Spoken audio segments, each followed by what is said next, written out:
ये कहानी एक ड्राइवर की है जो स्वयं मूल्यांकन करता है कि मैं किस लायक हूं। रामू एक बहुत ईमानदार और मेहनती युवक था।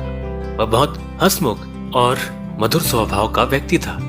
एक दिन रामू एक किराने की दुकान पर गया। वहां सिक्का डालने वाला सार्वजनिक फोन लगा हुआ था।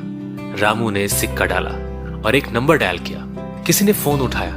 रामू बोला, हेलो सर, नमस्ते। मैंने सुना था कि आपको एक ड्राइवर की आवश्यकता है। मैं भी एक ड्राइवर हूँ। क्या आप मुझे अपने यहाँ ड्राइवर की नौकरी देंगे?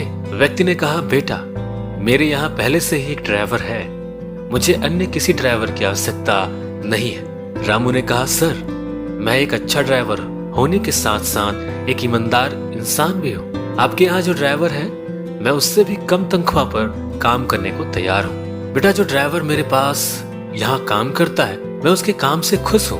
बात पैसों की नहीं। हम जैसा ड्राइवर चाहते हैं वैसा हमारे पास है और हमें किसी अन्य ड्राइवर की आवश्यकता नहीं है। रामू ने जोर देकर कहा, सर, मैं आपके यहाँ ड्राइवर का काम करने के साथ साथ अन्य काम भी करूंगा, जैसे बाजार से सब्जी लाना, आपके बच्चों को स्कूल छोड़कर आना इत्यादि। मैं आपको यकीन दिलाता हूँ कि मैं आपको किसी भी शिकायत का मौका नहीं दूंगा। व्यक्ति बोला, कहा ना, मुझे अभी ड्राइवर की आवश्यकता नहीं है। और ऐसा कहकर उसने फोन काट दिया।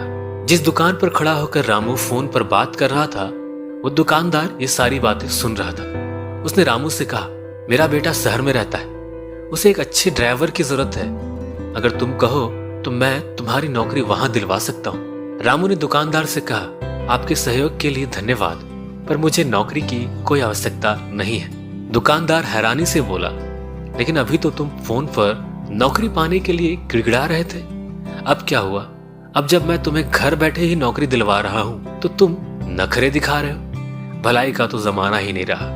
रामू ने बड़ी विनम्रता के साथ कहा, आप मुझे गलत ना समझिएगा, मुझे काम की कोई जरूरत नहीं है। दरअसल सच बात तो यह है कि मैं अपने ही काम की परीक्षा ले रहा था। उस व्यक्ति के यहाँ काम करने वाला ड्राइवर और कोई नहीं, वो मैं ही हूँ।